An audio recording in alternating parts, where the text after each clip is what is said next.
Hi, welcome to Courageous Path to Freedom VBS. This is our crafts session number 1, where we're going to be demonstrating today how to do Joseph's coat of many colors. While I'm up here, I'm Nancy Jankowski, and I'm the VBS director, and with me is Doretha Bennett. She has been our crafts person at VBS for several years out at the chapel. We do have some take-home craft items that anybody's welcome to contact me to arrange a time to just come and pick what you need for your children or grandchildren. That'll be available up through June the 23rd. The craft kits will be available. But what Doretha is going to explain to you are some simple crafts that you can do with things that you probably already have lying around the house, or things that you can pick up very inexpensively. One of the take-home crafts is this little poster of the 10 Commandments. There's a children's activity book. There's a 10 Commandments wheel, and she's going to show you how to make one of those at home.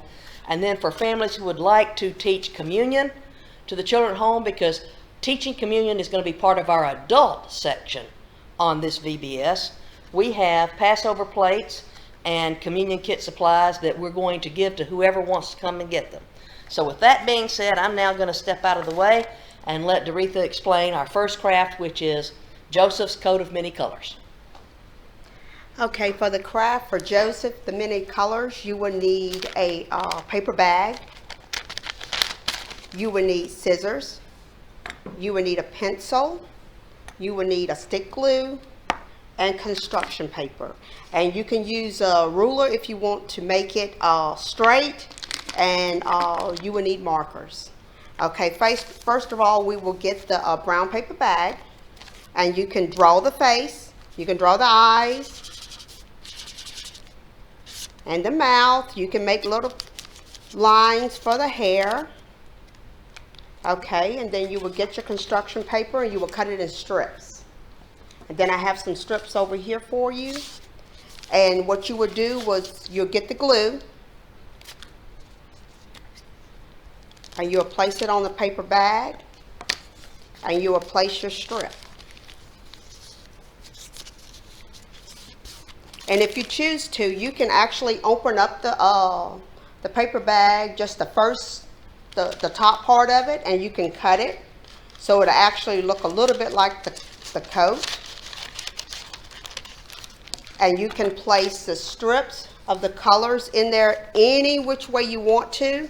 It doesn't matter. It doesn't have a set color going first, second, or third.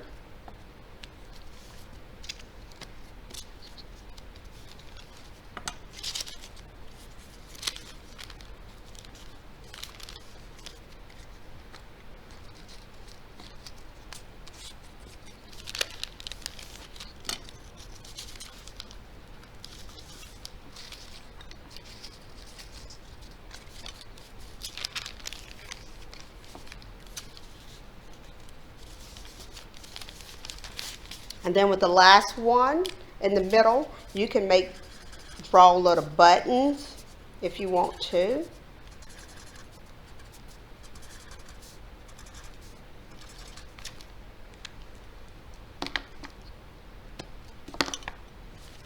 And that will be your Joseph coat of many colors. And good morning. Welcome to Ancient Life session number 2. This one is on weaving and sewing. People in the book of Genesis obviously had to learn how to make their own clothes. The very first clothing made for anyone was when Adam and Eve sinned in the garden, and God had to show Adam and Eve how serious their sin was. Adam and Eve had tried. They had taken some fig leaves. Fig leaves are very, very big. And they had figured out how to sew them together, probably using strands of other plants, to try to weave together a suit of fig leaves that covered their bathing suit areas, because they realized after they had sinned against God that they were naked and they were embarrassed and ashamed about how they looked. So they tried to cover it up. The problem with their suit of fig leaves was that it didn't cover their sin. That was much more important than covering their skin. covering their sin. So Adam and Eve had to watch as God took the life of an animal and used the skin of the animal to make the first clothing for Adam and Eve. For a long time, people would have worn animal skins, and they still did all the way down to New Testament times. John the Baptist wore a coat of camel's hair. But they also learned how to create clothing from animals like sheep. They would use wool. They learned how to spin and weave other types of plants into making clothing, linen, silk, those kinds of things were available by the time of the Exodus. So they had to make everything, including the headgear that they wore, the outfits that they wore. Today, you'll notice I'm wearing a darker Bible Times outfit. This kind of outfit would not have been worn in Egypt, probably because of the color. We know that dark colors absorb the sun's rays, and lighter colored clothes reflect the sun's rays. That's why a lot of times in the spring and the summer you'll see people wearing white or yellow or light green, some sort of a cool color. And in the winter you'll see them wearing more browns and blacks and darker blues, that sort of thing. But they had clothes and they sewed them together. So this outfit would likely have been worn in a little bit cooler climate if they lived up in the hills. This one, which has many colors, and the colors would have come from, they experimented with all kinds of plants and berries to make dye. The more dye that was used, the more expensive the article of clothing would be. So this one would have been one that could have been worn in ancient Egypt, and we know that Joseph, before he was carried down into Egypt, had a coat of many colors, and we know it would have been a very expensive coat because it had so many different dye colors used.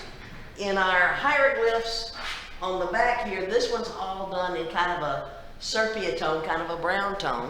But if you've seen pictures of hieroglyphs, and you can look them up online, you'll see that the ancient Egyptians wore an awful lot of white. Why? Because most of Egypt is in desert type country. The Nile River provided palm trees and very lush green grass right near the river. But the further you got away from the river, the more you got into the pyramids, the sandier it got. So their clothes would have been light tan and white, and sometimes they'd spice it up by wearing some very brightly colored, and usually it would be like lighter blues or golds, that kind of colors. So that's a short lesson on weaving and sewing and Bible time clothes. We'll learn some more tomorrow. Thanks for watching.